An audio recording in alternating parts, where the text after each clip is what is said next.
Bagaimana saya mau melakukan kekerasan seksual atau pemerkosaan sedangkan dia tidak bisa benar-benar buka celana, buka baju. Tribunal Polda Nusa Tenggara Barat, Polda NTB hari ini Rabu menggelar rekonstruksi kasus Iwayan Agus Suwartama dari Agus Buntung. Tersangka kasus pelecehan Agus Buntung.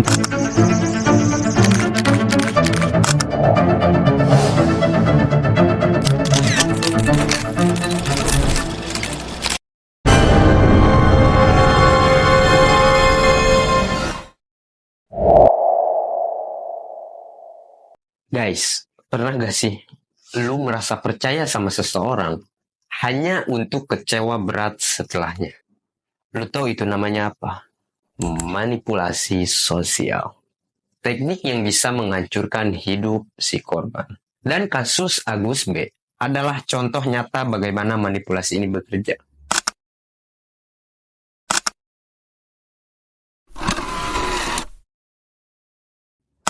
Nah, di video ini kita akan belajar cara kerja manipulasi sosial.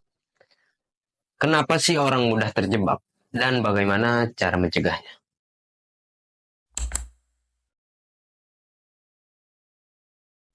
Agus B atau Agus Nohen, seorang penyandang tunadaksa dari NTB, menggunakan manipulasi emosional untuk mendekati para korban dengan janji-janji palsunya.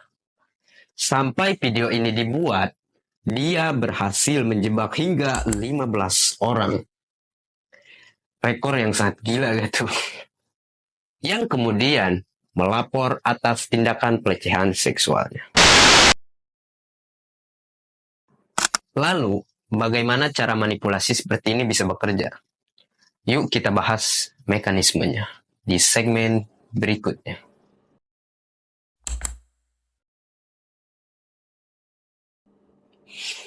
Jadi guys, manipulasi itu nggak terjadi secara kebetulan. Pelaku menggunakan teknik tertentu untuk menargetkan si korbannya. Berikut adalah teknik manipulasi yang digunakan oleh si pelaku. Yang pertama, empati sebagai senjata. Dengan menggunakan statusnya sebagai penyandang disabilitas, pelaku membangun simpati korban. Nah, yang kedua, janji palsu. Dia menjanjikan bantuan finansial atau hubungan serius untuk membangun kepercayaan. Nah, yang ketiga, tekanan emosional. Si pelaku membuat korban merasa bersalah jika menolak bantuannya. Yang keempat, pengisolasian.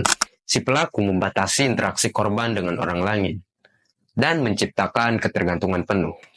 Psikologi manipulasi sosial dari Journal of Social Psychology mengatakan, pelaku manipulasi memanfaatkan kelemahan emosional korban untuk mencapai tujuan mereka. Nah, riset menunjukkan bahwa orang dengan latar belakang empatik lebih rentan terhadap manipulasi.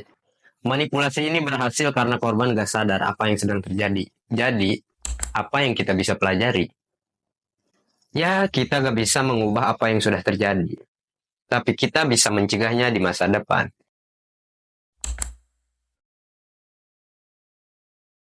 Nah, ada beberapa tips cara mencegah manipulasi. Yang pertama, kenali tanda-tanda manipulasi. Seperti janji terlalu manis dan tekanan emosional yang tidak sehat. Yang kedua, perkuat dukungan sosial. Contohnya, diskusikan hubungan yang mencurigakan dengan orang terdekat. Tiga, tingkatkan edukasi tentang hak dan pembatasan pribadi. Di sini kita pentingnya berkata tidak dengan lebih tegas. Nah, menurut laporan WHO, 1 dari 3 wanita di dunia pernah mengalami kekerasan atau pelecehan dalam bentuk manipulasi. Nah, langkah-langkah ini bisa membantu melindungi diri kita. Tapi, apa yang harus dilakukan korban setelah kejadian seperti ini? Jadi guys, biasanya korban manipulasi sering merasa bersalah atau malu. Padahal mereka adalah pihak yang dirugikan. Peran kita adalah menciptakan lingkungan yang aman untuk mereka.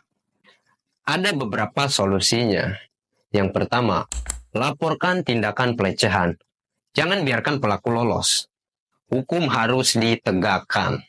Kedua, dukungan psikologis. Pentingnya konseling bagi si korban. Ketiga, meningkatkan kesadaran sosial.